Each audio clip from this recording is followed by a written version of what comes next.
Welcome, everybody, to another episode of MC Fireside Chats. My name is Brian Searl with Insider Perks and Modern Campground. By the only plan I could find real quick because it's raining outside and I had to come inside and couldn't do the show in my normal outdoor hospitality setting. But we're here excited back for another episode with a couple of our recurring guests that are excited to have join us. Zach Stoltenberg is here. Tom Mason's a new recurring guest from Ivy for this week. Welcome, Tom. I'll have everybody introduce themselves in a second. Scott Foos has been missing for a couple of years.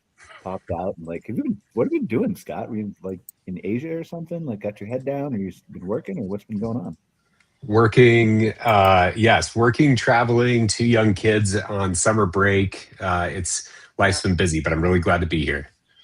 We're excited to have you back too. Jane Cohen, recurring guest. Chris Lambert from Streamside Parks is one of our special guests this week. And we've got Kaylee, who's I think you're a new recurring guest too, right, Kaylee? Yeah. Yeah, okay. All right. See, they don't tell me anything. I just show up and I talk, and I can't even say I look pretty because I don't do that, obviously. You're all looking at me. But okay, so let's go around and briefly introduce ourselves. Zach, do you want to start? Sure. Zach Stoltenberg with LJA Engineering. I'm an architect, and we specialize in helping people design, plan, permit, and entitle glamping and campground projects all over the country and in some other countries too. Welcome, Zach. Whoever wants to go next. I'll go next. Tom Mason with IV Management, and we are a third-party management company operating parks all across the United States, and we've been doing it since 2017, and I head up the organization. Thanks for being here, Tom. Scott? Hey, yeah, I'm Scott Foos. I'm with Horizon Outdoor Hospitality. We're a full-service hospitality management firm and professional services provider for the outdoor hospitality industry. We work with properties nationwide, and I've been in the industry since 2005, and happy to be here. Thanks for being here, Scott, as always. Kaylee? Yeah. Hi, my name's Kaylee Day. My husband and I own and operate Surf Junction Campground out in Coolett, BC. We bought it back in 2012 and have been running it ever since. And yeah, that's pretty much it. We also have a surf school as well. Welcome. Appreciate you being here. Chris, you want to go? Did we lose Chris? I know it's frozen. I think Chris is frozen for me. So, Jane, are you there too? I am here, but I'm having problems with my camera. But I'm Jane Cohen I'm the CEO of Campground Consulting Group, and based out of the East Coast. Welcome, Jane. I'm having problems with my camera too. For whatever reason, I look like this. So just kind of ignore that for this week. But okay, so typically what we do is we start this kind of episode. We'll turn to our recurring guests. So Kaylee and Tom are new. You can contribute certainly too. Zach, Scott, Hi. And Jane. Hello. Is there anything that's been coming across your desk in the last month since we've been together on this show that you guys think we should be talking about or discussing? No? Everybody's going to be quiet at the same time? Oh, no. I just like to hear what other people are seeing before I pipe in. All right, Scott, what have you been seeing? You've been missing for a couple months in action here. What have you been seeing as you traveled around and been managing client parks? And Yeah. you can talk about your kids if you want, but I think the parks is probably more interesting to our audience. Probably this audience, yeah. Well, one of the things that I've been, or that we've been noticing as a firm has been, folks have obviously been talking about the fact that transient business is down, extended stay business is strengthening. That's I think everybody here probably knows that, has heard of that. But I think what's interesting to me is seeing that a lot of the underwriting that was done in the COVID boom, in the COVID years, 21, 23, hasn't materialized for many people that were buyers in that time frame. And we're coming up on a lot of 5-year hold patterns and for investors. And I think it's interesting to see folks that have been operators that have been attempting to drive additional seasonal and extended stay business, and kind of the reversion back in many ways to what the industry was in terms of that split of demographics pre-COVID, and some of the ways that different operators are attracting those guests, and further to I think the point that's interesting to me is seeing many people that are trying to attract both types of guests at the same time, and not really having a lot of intention behind how they're attracting transient versus extended stay guests, and I think leaving some guests feeling a bit underwhelmed on both ends of the spectrum. So I know this is supposed to be a bit more guest experience focused, but I think that trend is something that's tracking now. And I'm curious if others in this space that are on this panel that are in the management or acquisition side are seeing some of that same thing. Well, Scott, you and I are in the same world, so I agree with your, what the trend has been: downward transient, upward extended stay, long-term stay. And if you made that shift, say last year, we're able to make some of that shift last year, you can benefit because you filled the park with more long-term stays, and whatever transients coming in, if you in theory kind of shrunk your park, you maybe be able to scrape away a few extra bucks in ADR because you have fewer sites available for transients. So that's a trend that I don't see changing too much in the near future. But going back to your comment about, during COVID and the underwriting not meeting the requirements, that then takes you to the next phase. What happens to those parks? And I'm starting to see some of that pressure be placed on the owners who went through that process 3-4 years ago. The banks are now beginning to ask questions. I was commenting on this to Scott Barr this morning in a chat, and I just said kind of anecdotally, like, I feel like I'm getting a whole lot more emails of parks that are for sale in the last couple of weeks. So And I don't know if Exactly. it has a direct correlation, but it must in some way, right? So long-term overall, because I'm kind of in a pretty, zoomed in space, right? I have my bubble, and we have like the Vancouver Island tourism, which is I think a bit different from like the RV parks around the States for the most part. So it sounds like long-term stays are declining. I think long-term stays are stable mostly, and transient is declining, right? Is that fair? Yeah, I think that's fair. And, I think you look back at, just my own personal experience in this specific situation, and I think, others would have similar paths. But clients that were acquiring properties in 2020, 21, 22, with the thesis that transient demand is growing and booming, and many properties had a high level of seasonal or extended stay occupants pre-COVID. Yeah. And that, they were able to capitalize on that for a short period of time. But now we're, certainly the last few years we've been reverting back. And so then the entire investment thesis for the most part is out the window. And so figuring out how to make it work in a very different environment is I think something that one of the reasons, Brian, why we're seeing more properties coming onto the market. Well, here's a question I have. Are we actually reverting, or are we just reverting an RV? Because there's a whole lot of demand out there that I see for people going camping and glamping and everything else, right?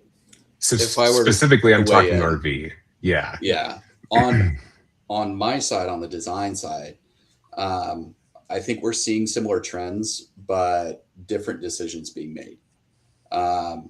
So as an example, we're working with an operator right now with a site down in Texas that made a decision, I don't know, 4 or 5 years ago, to put in RV sites, wanting to take advantage of that push, that high transient market, They put in, I think, about 50 sites at one of the properties, and it never really materialized.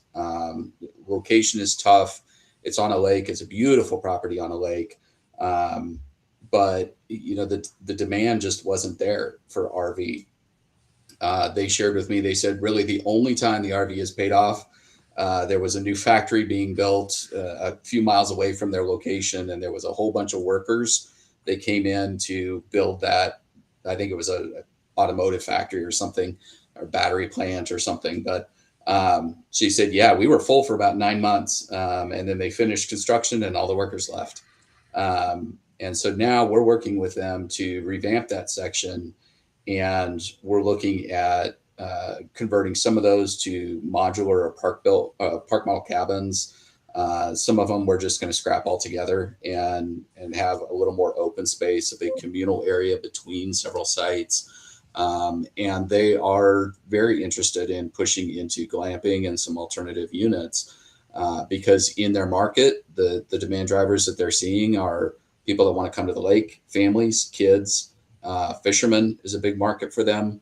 And so we're looking at more stick-built and modular cabins, some unique glamping structures.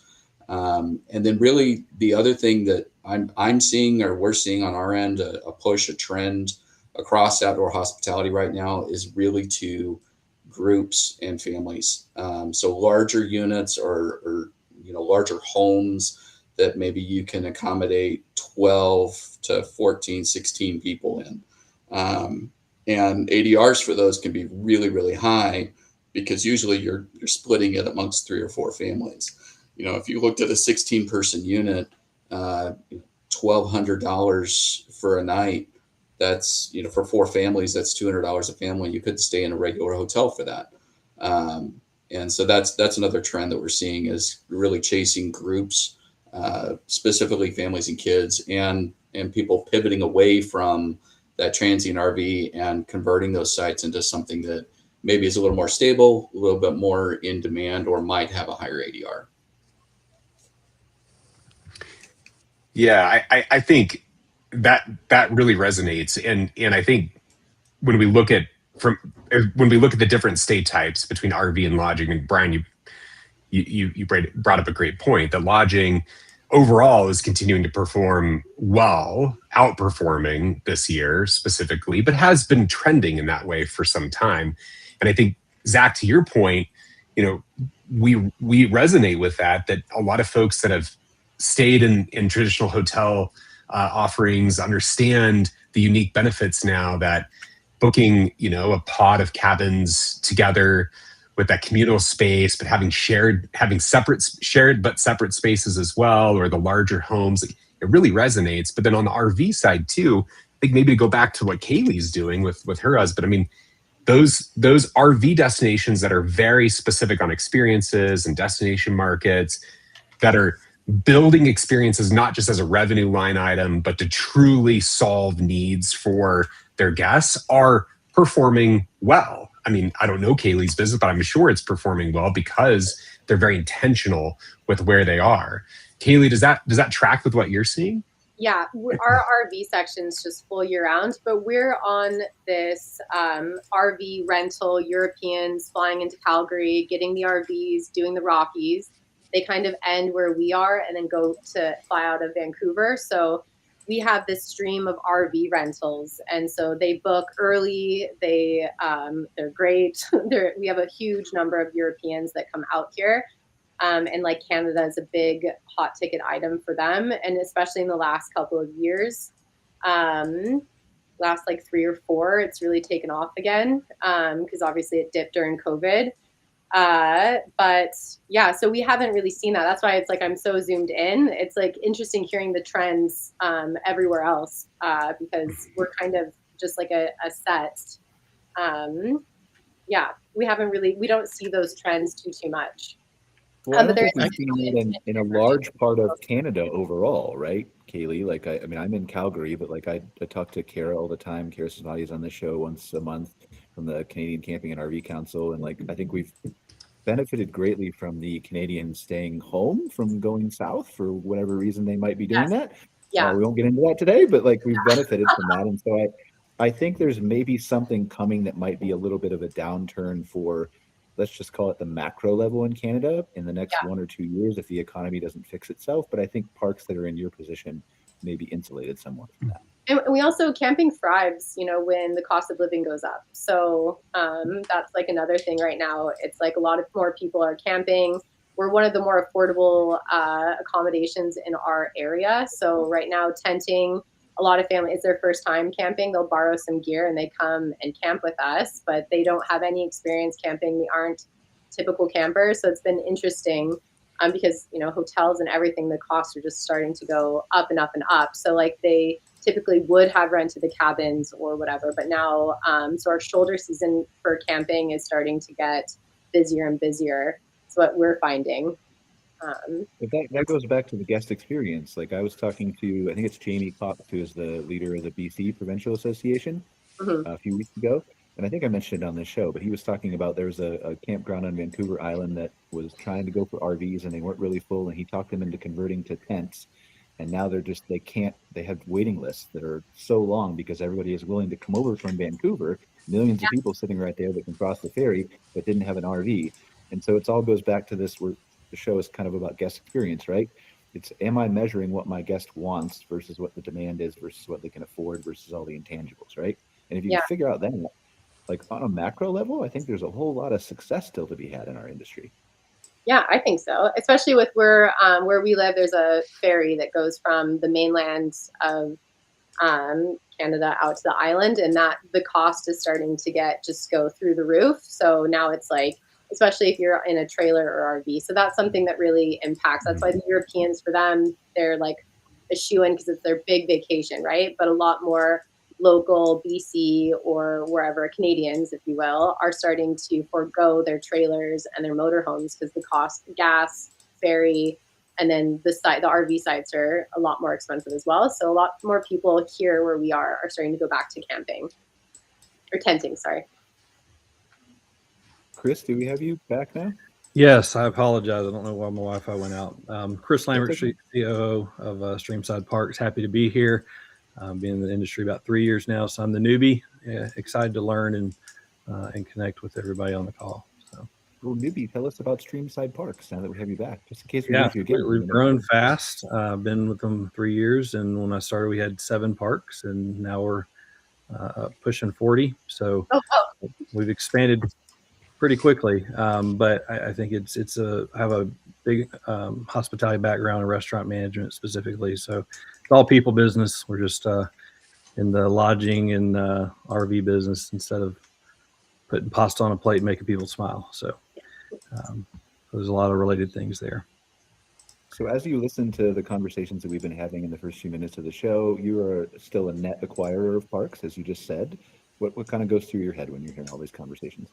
Yeah, I think it's specialization and understanding nuance. I think, were some trends we could ride previously, but now I think we have to really dig and look at each park level, regional level, as it relates to what the guest experience and what the market can give us. But then also on the macro level, what can we do fundamentally, as a portfolio, some key deliverables that we can focus on to make great guest experience.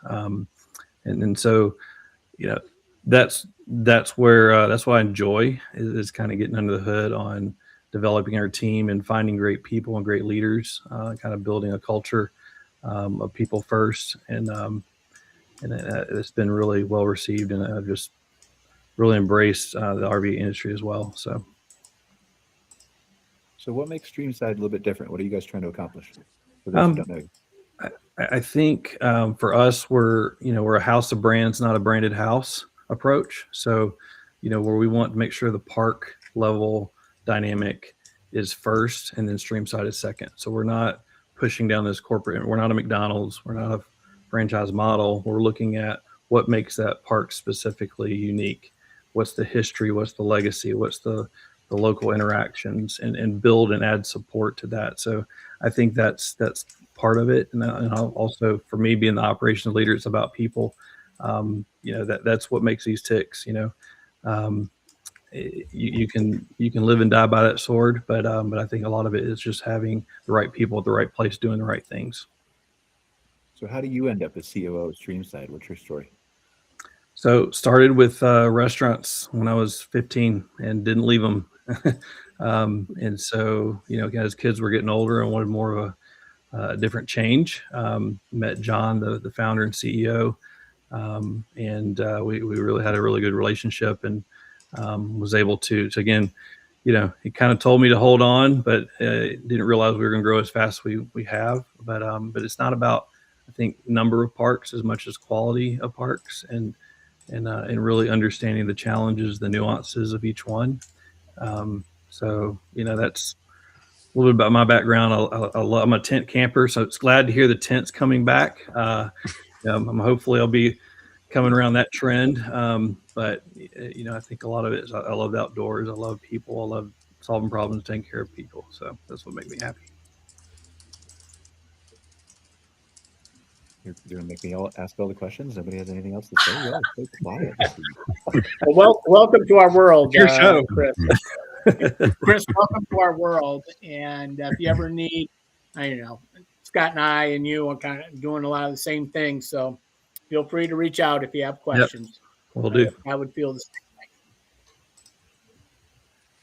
All right, what else is going on in the world? We're talking about guest experience on the show today. What else is new? Because I think, like, as we have this conversation, as we talk about some of the things that on a macro level, obviously there are micro successes. On a macro level, transient RV specifically might be having a temporary issue that, I don't know, who knows how long that's going to go on, right? I'm of a proponent that I don't think we're ever going to sell as many RVs as we did in 2019 ever again. But I don't know if I'm right or wrong. I still think there's a very bright future for outdoor hospitality. But I think it all goes down to that guest experience. I think there's been and again, I'm saying this on a macro level, right? There are certainly tons of micro example successes that we could talk about. I think on a macro level, many people who have run RV parks in the last 60 years have had to do very little thinking about the guest experience. And Scott, you've been in the industry for a long time. You can maybe talk to that too. But what I mean by that is not that you don't care about your guest. They do. But that most people who have been your typical RV park guest for the last 60 years have wanted the same thing. They've wanted the parking lot with a miniature golf course and maybe the swimming pool and a little camp store where they can buy some goods and take their grandkids for the weekend or whatever else. And the expectation hasn't changed. So they haven't had to diagnose the guest experience. Is that fair, Scott, or am I way off base? No, I think that's absolutely fair. I think that, the industry and expectations have been evolving, and those demands have been evolving, for some time.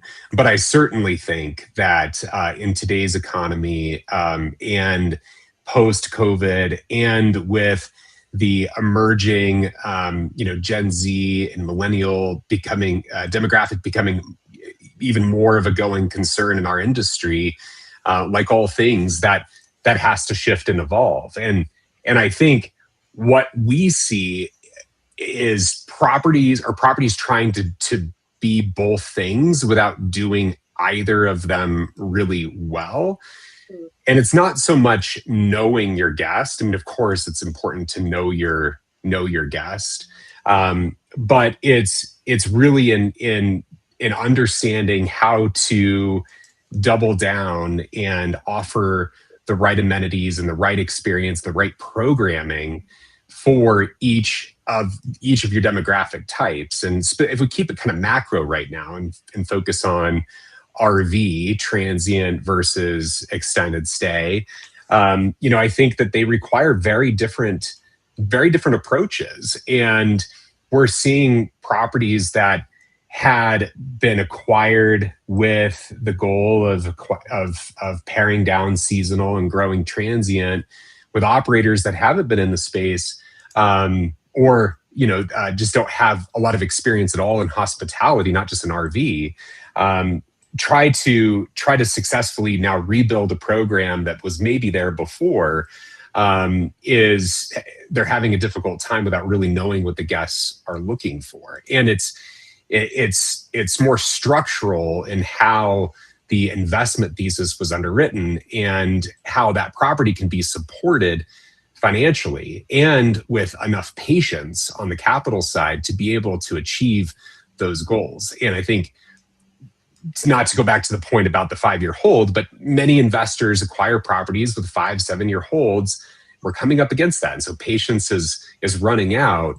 And I think there's going to be a lot of opportunity for folks that can understand how to double down on those experiences for those different types of guests moving forward to potentially acquire properties, to really get more specific about the actual experience they're trying to build.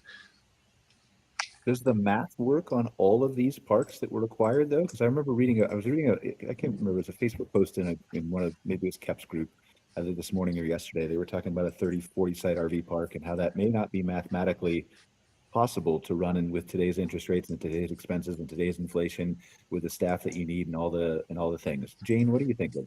Does that make mathematically sense with the types of properties that are trying to succeed in 2026? Yes, I think that unless you're going to be a true like mom and pop type of operation, which there's absolutely nothing wrong with that, you got to get into that like 200, 250 site number to really make the numbers make sense. And it's really a very simple calculation. If you're going to acquire a park or you're going to build a park, just back of the envelope kind of numbers is looking at, what does a site gross, right? What's the gross of if you're buying a campground, you're going to build a campground, you do your comps. What do you think each site can gross? And if you just simply say, well, if I'm grossing, let's make it easy. If I can gross 10,000 a year, but I'm paying 100,000 a site, right? Or it's going to cost me $100,000 a site to build, but my gross is 10, then I've got to sit there for 10 years. And, it's kind of what Scott just said. You've got to prepare to hold that asset. And, what's happened now is with interest rates staying high, right? And maybe even getting higher. I don't know. I don't have a crystal ball. A lot of people, when they get to the 5-year mark, their note is about to adjust. So if they had a lower interest rate, or it has adjusted, but if they have a low interest rate or a lower interest rate and they're adjusting now, chances are their interest rates are going to go up. And that really hurts. And we're starting to see that. I don't know if anyone else is starting to see that, but we're starting to see those interest rates now being called and going up. And some are having to put some capital in. Some of the syndicated models are, asking investors for more capital, that type of thing. So not, doom and gloom. It's just financial. This is just financials. Well, Operationally, the park might be performing, but the interest rates and the outside of that is difficult, is a difficult scenario. Jane, in addition to that, insurance cost in almost every park has doubled, tripled, in a lot of markets. So between the interest rate increases, the revenue not materializing as the underwriting indicated, and then other pressures, you can even use property tax. Property taxes have increased as well. Insurance, that's added additional pressure on operators to find savings while labor continues to go up and our rates are soggy, and they're not just we're going extended stay, which lowers your ADR. Maybe over the course of a year. Yeah, but over a course of a year, maybe you generate more revenue, but it's a pressure that exists at many parks across the U.S. I think now. You're right, Tom, and it's not to be honest, it's not just insurance that's going up. We're actually starting to see a little leveling in insurance, but it's still very high. It's like everything's going up, right? Electricity's going up. Cost of labor's going up. Even trying to find labor is difficult. And when you do find them, it's going up even more because you're inflating it just to get that person so they won't work at McDonald's, right? I mean, it's crazy. And a lot of parks they're at their rate height. Do you know what I mean? They can't, their rates are high and they can't push the rate anymore because we are seeing campers having rate resistance, right? We came off of COVID and you could kind of do whatever you wanted in COVID, push your rates high. But now people are reacting to rates is what I'm finding. And so those of us that are yielding, which I'm a big believer in dynamic pricing or yielding, it's really a science. Like you've got to be aware of it. Yeah. But So I have a question. with that, I want to bring back just real quick the idea, and I think Chris brought it up, and Scott and I believe in it. It's about the people, and if you hire the right people, you can create the right culture at the park, and the experiences, the customer will enjoy it, and that will help that park immensely. And we're always looking for the individual that has the skill sets on the HR side, customer relations, employee relations to create that environment that employees want to be there, the guests want to be there. It's a good environment. All the other factors, are ownership issues. Those are the things we deal with, managing that process. So, but I kind of want to bring it back. It's really finding the right individual or individuals at a park that can make it an experience that the customer loves. I think. Sorry. Or Kaylee in a second, but just I thought Zach was going to say something too before. But Tom, my question is is the staff member enough in 2026? Is it enough to just have an excellent staff member, or do you need something else? No. Yeah, but that's if you don't have that, everything else. Right. That's fair. Yeah. Okay. Yeah. This is a people business. This is a people business. This is a hospitality business. I've been in this business for 51 years, and I recognize that when we first bought our first park, and it is people centric. I mean, that's the focus, and the real focus, the successful operators are the ones that can increase their repeat and referral business. That's the win game, because if you always have to find a new guest, that's the tough thing to do. So I always tell my staff, or used to tell my staff, shame on us if we get them to our door or get them to ring our phone or get them to our website and we blow it at that point. Shame on us, because the hardest thing we had to do was get that first contact with them. After that, we got to do a good enough job to keep them in our web. And that's the name of the game. I think that's the winning recipe in this business. All right, Zach, and then Kaylee. So I've got a question that's kind of related to a lot of these different things. One thing, I mean, thinking about these issues now that are very real, a lot of these don't seem to have been issues during COVID or even pre-COVID. And I think one of the big changes that's happened industry-wide was a movement away from a lot of these smaller mom and pop operations, independent operators, family operations, multi-generational, to, during COVID, we saw this huge infusion of capital from institutional groups, and moving to these larger sort of conglomerates of, owners of 30, 40, 50 parks, 200 parks, things like that.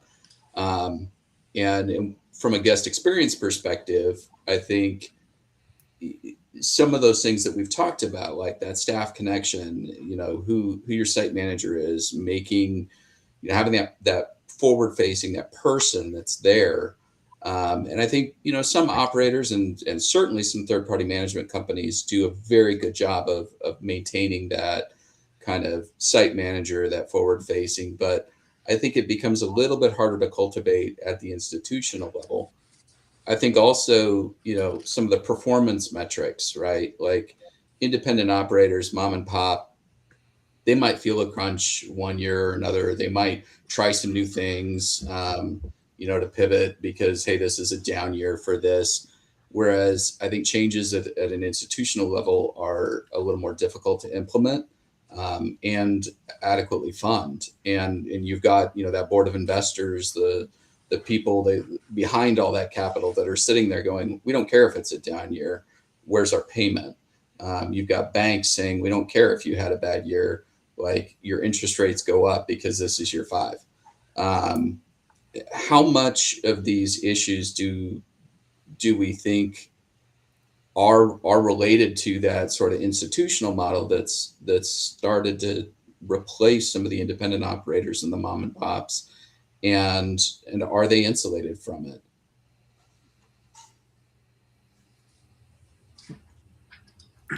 Well, Brian, who do you want to answer that? Whoever wants to answer it. You guys are all much smarter than I am. Don't look at me. I'll take a stab at it.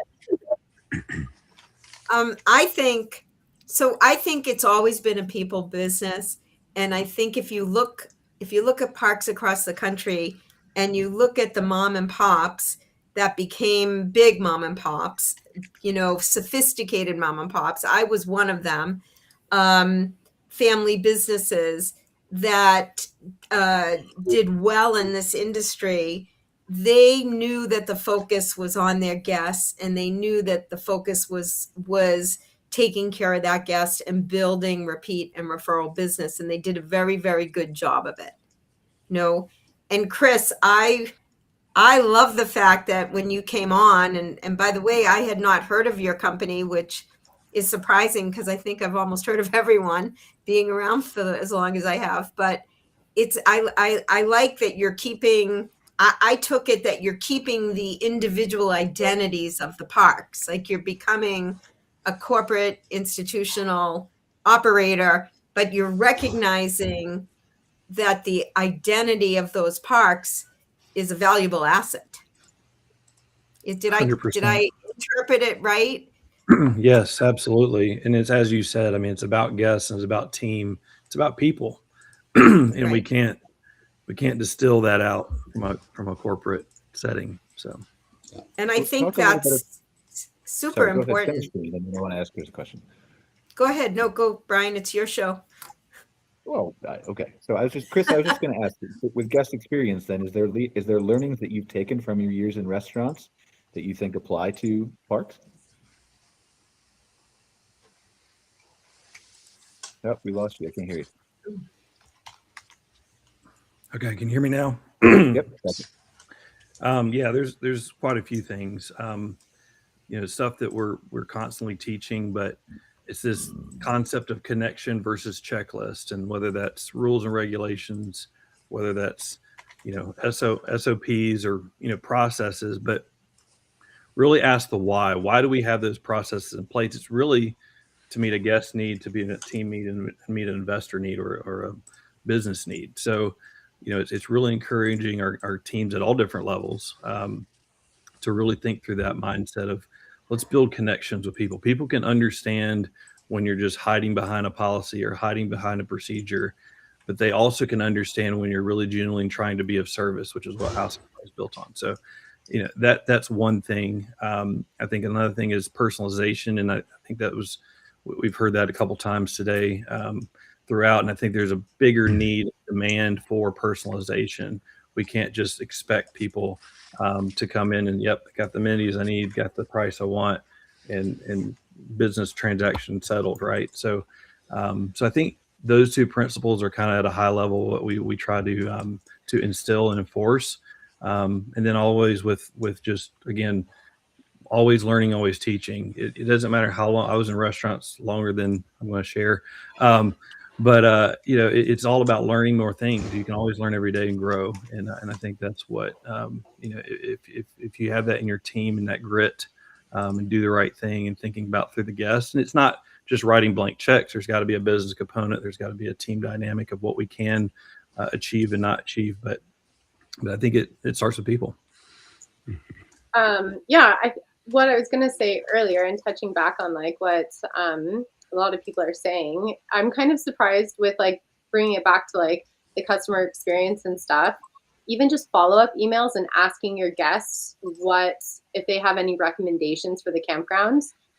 We started doing that a while back, and the ideas, and like some of them are such simple, easy fixes, and it's enabled us to really like our campers, like just little things, right? It's like put a dishwashing sink here in this section too, or like, you know, whatever, like small asks on our part that we can do that really just makes it. And then they come back for another stay. They see we've like heard their, you know, listened to their input, and then we like implemented it. So things like that. And I'm kind of shocked also talking to other owners and people that like run other campgrounds, and how the follow-up emails and questions, and having your staff at checkout, you know, go through, oh, did you have a good stay? Do you have any recommendations for us? Like we have all of our staff asking just that simple question, and people will like beam, or if they were not satisfied with something, it gives you the opportunity to hear it, refund them if like you have that ability to, or whatever, or make it right, you know. And even just those questions I find go so far for, you know, happy campers. Yeah, I mean, people just want to be heard a lot of the time, and that's how they end up at your Google review when they aren't heard. When they send the email that doesn't get answered, they pick up the phone and call, and nobody listens, where they can't reach the manager or whatever else. So that's a great one other thing, Kaylee, I think you're right. I mean, it's basic blocking and tackling techniques that work well. Having someone, we're trying to work at many of our parks with knowledge of the area. Mm-hmm. People are coming there from other parts of the, you know, further away.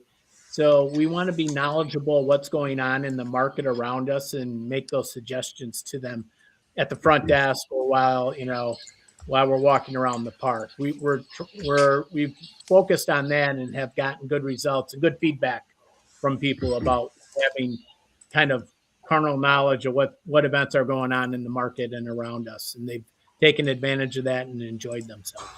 Mm-hmm. One thing to add to that, Tom, that we've experimented with one property so far this season and hope to roll it out further, is hosting these planning sessions together over coffee on Saturday morning, or often over a happy hour wine bar Friday afternoon, Thursday afternoon as well. But we have our general manager sit down at a large table with guests, and they talk about things to do in the area. And not only is it just then the manager sharing local knowledge, or the staff sharing local knowledge, but then you're building some community with the different guests, and they're sharing ideas too between themselves. It's not just one for one. It's this group kind of discussion.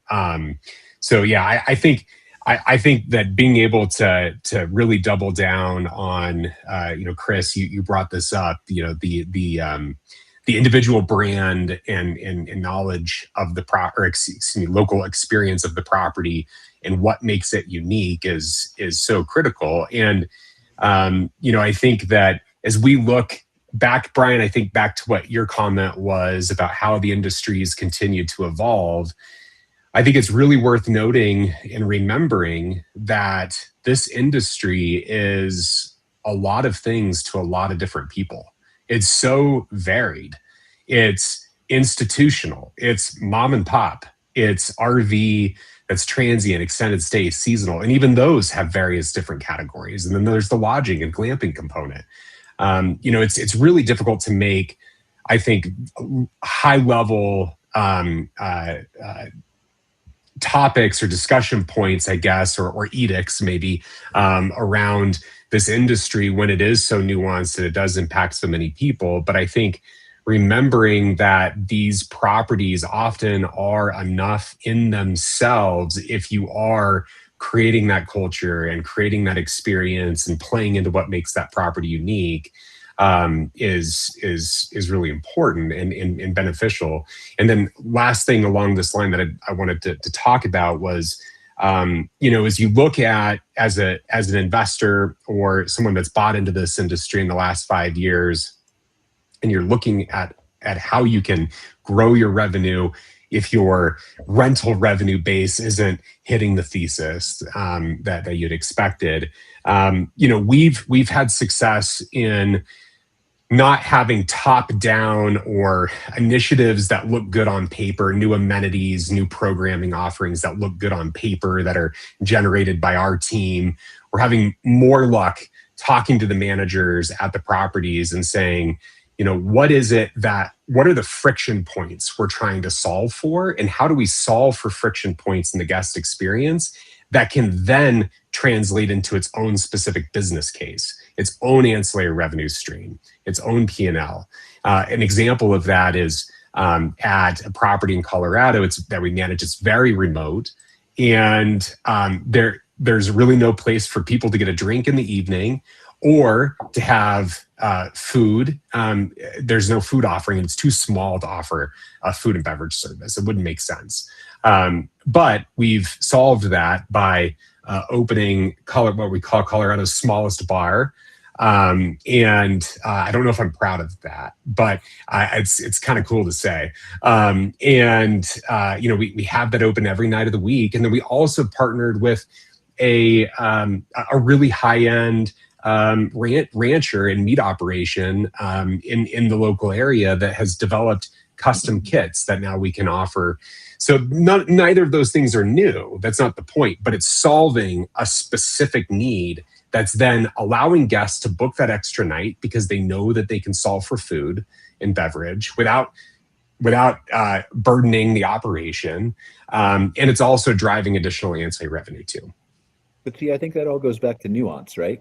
Like Yep, it all goes back exactly. to what you were saying. Is like I think we have some nuance in this industry. Like you're right, but I also think there's a 1,000x opportunity to have more nuance. I think we should get more fragmented and more guest experience focused on that nuance. Like you're talking about the smallest bar or the other little things you're doing at those properties, because then I think you can take, to Jane's example, then I can think you could take a $10,000 a year site that you had to pay $100,000 a year to build, and you figure out how to charge $15,000 or $20,000, or get $15,000, $20,000 a year for that, and then your payout is lower instead of just building a typical RV site. Yeah, no, that's absolutely right. And there's always, there is a case for, I think absolutely. And there's a case for standardization and, big brands to be in this space. And they do, some of those brands, all the brands, the big brands, big franchisers do a great job in this space. But, you look to like the Jellystone model as an example. And Jane, you know that world better than me. There is room still to not have to be so niche to be able to help drive additional ancillary revenues by still creating the experience, though.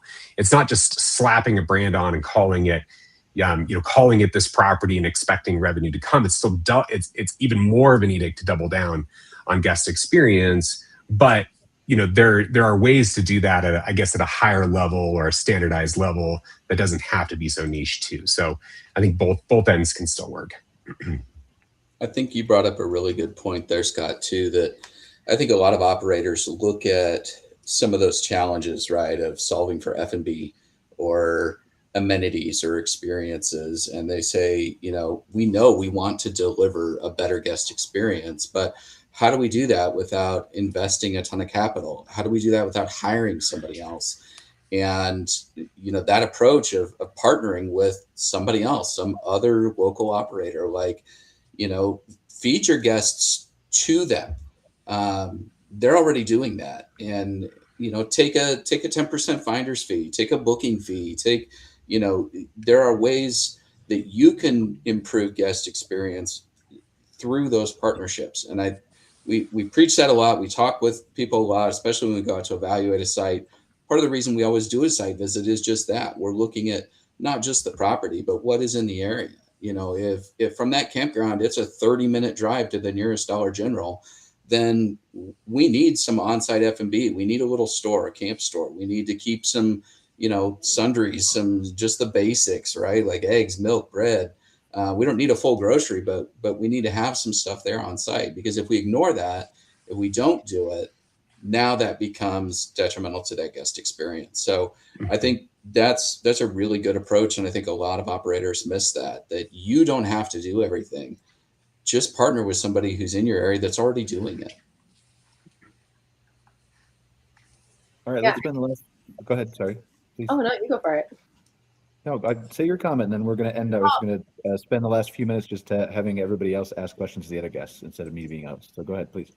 And I then- was gonna say, yeah, like things like food trucks or bike rentals are really successful at the other campgrounds in the area. Like I know some people source out there for where we are at surf lessons and surf rentals. We do our own, but I know they also contract out or whatever with other companies, local companies. So it's it keeps campers happy. You're not worrying. You don't have to worry about staffing it, dealing with it, because especially out where we are. Yeah, it's just my little comment. All right, well, let's start with you, Kaylee, since we're on you already. So we typically end the show. We'll spend the last few minutes just with everybody asking each other questions. So Kaylee, do you have any questions for any of our other guests? Oh gosh, just putting me on the spot. Hey, anything you want to know? Yeah. Does any of you guys that are running or like overseeing multiple campgrounds, are they all RV parks, or do you guys have like a blend of some tent camping, or does anyone else deal with tent campers? Yeah, it's kind of a mix, Kaylee. For our portfolio, we have tent sites at many of our parks, but not all. We have accommodations at many of our parks, but not all.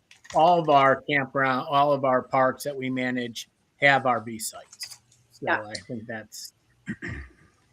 And I'm similar to Tom, but we do have a property that is exclusively glamping, lodging only, and then another that's almost exclusively glamping and lodging.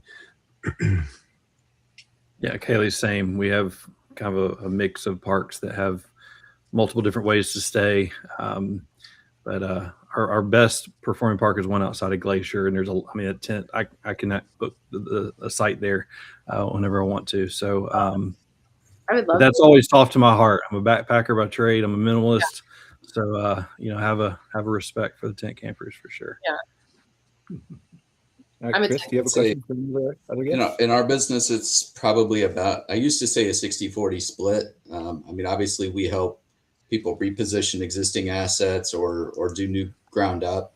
On the RV side, there has not been a lot of new ground up just because of all those challenges, and the financing model is very difficult to get those projects funded right now. But I'd say we're seeing a big pivot on those existing assets repositioning. But probably 60% of what we do is glamping and boutique hotels. And that seems to be staying very, very strong. We're still very busy in those markets. Chris, do you have a question for one of the guests? Yeah, I think, kind of going back to just customer service across a diverse portfolio, more of me asking for help, but not that we need it, but just for those that have been in the industry a long term. I mean, it's been a big shift, as I can imagine, as I've talked to Scott and others. What is your approach to make sure that we're applying a level of standardization, but also flexibility into that framework? Because I think that's the hardest solve, right? Is when to build connection versus going through the checklist. Directed to anybody specific, or Jane or Scott or? So I think. Go ahead, Jane. Oh, go ahead, Scott. Go ahead. No, please. I was just going to very high level. We have a standard operating playbook with parameters that we ask our team members to stay within. But part of that is also in training them and how to be flexible and how to meet the guest where they are in those difficult situations, or if they need to go above and beyond or want to go above and beyond for a guest, what does that budget look like for those surprises, delights as well. So it's not, I mean, I think you know that better than anybody, I think, from the restaurant world too. I mean, it's not a science, it's definitely an art, and it can be hard at scale. Okay. I feel like the campground industry business is never going to be like we make a widget business, right? It's really difficult to standardize. I know when I had like 13 of my own parks, there are certain things that I did standardize, like my reservation policies or my cancellation policies. So there were certain things that were easy to do, and it actually helped to do it because then I had the same policies at all the parks, right? But there's other things that were just very specific to that property. And I always felt like it's all about the staff and either enabling the staff to interpret your goals, right? And your SOPs or your rules, or you disable them, right? And I always felt like there's really nothing that any of them could do that would really hurt us. So in other words, if someone gave money back when, the cancellation policy was clear, they shouldn't have given money back. Okay. Who cares? It's not gonna kill us. If it was something that was correctable, I took that person aside and corrected, or had the manager correct them. Right. But I tried to always have a philosophy throughout the parks that, yeah, these are our standards, these are our guidelines, but you know what? You guys got to add some common sense and what's happening right there, right then, now, and use your brain, because that's why I hired you, and make a decision. And so, again, it was about enabling them because, you're absolutely, I remember so many times people ask me, how do you find campground help? And I looked into like people who had restaurant experience because they were easier and more common, frankly, than who had campground experience, right? But people on experience, they deal with a lot of the same things, and they deal with a lot of the long hours and the weekends and the nights and that type of stuff. So they're used to that. So I think coming from the restaurant business the experience is very applicable to a campground, running a campground, especially from the guest services. Yeah, on our side, Chris, there are policies and procedures, all that kind of word speak. More on the accounting side, we want to make sure we're doing the accounting properly through all our parks. Especially for ownership groups that have multiple parks. We want to be reporting in the same fashion at all our parks for their groups, things like that. But on the customer service side, it's really, to Jane and Scott's point, it's empowerment. We're not there. We, Oh, did we lose Tom? Oh no. Maybe we lost Tom. Okay. Scott, you haven't been here in a while. Oh, he's back. Never mind. Go ahead, Tom. You cut out for a minute. No, just that we pay you to make decisions, and you're right there. So, and to Jane's point, they really can't do too much damage to whatever they give away. So, Scott, I was going to say, do you have a question next for anybody? I think if I can direct it at one individual person, just because I have not heard the story, not to put you on the spot, Kaylee, how did you get into the business? How did you land here?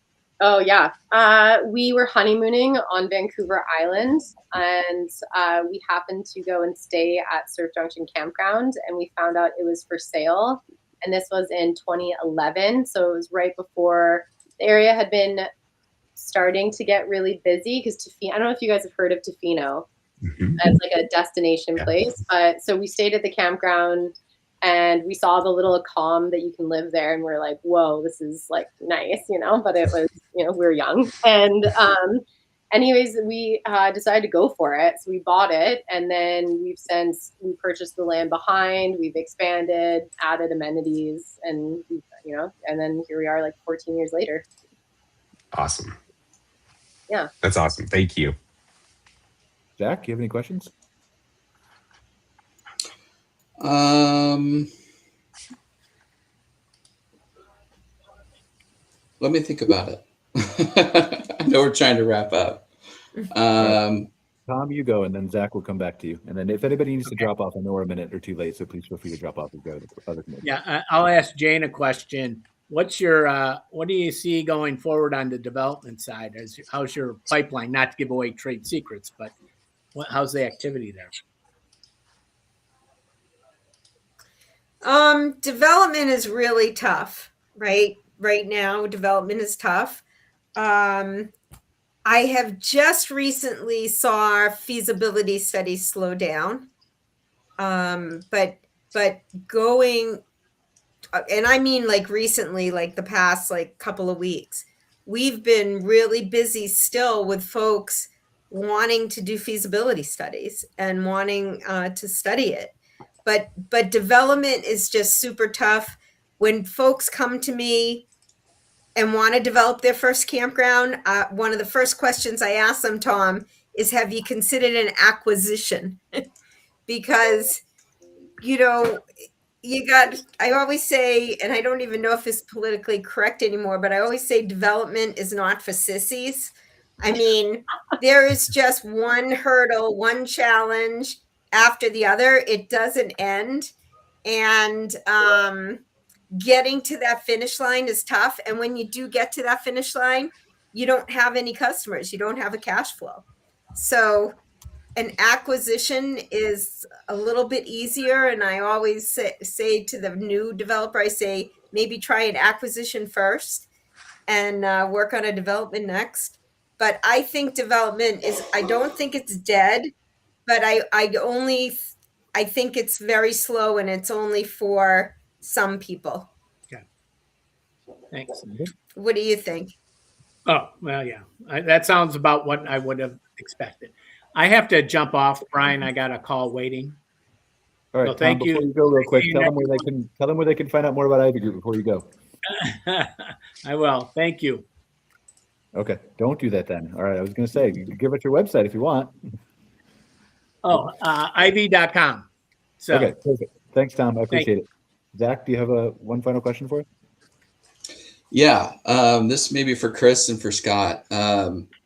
So recently, we bid working on a project, and this would be our third project within about I'm going to say a 20-mile radius of one location.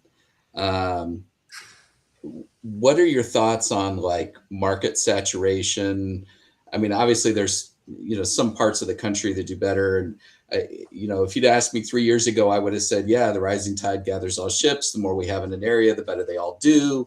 What are your thoughts today on like that market saturation? Like how many campgrounds, resorts can one area support, and what are some of the challenges that come up on the management side when you have like 2-3 parks that are all in the same market? Chris, you want to take that?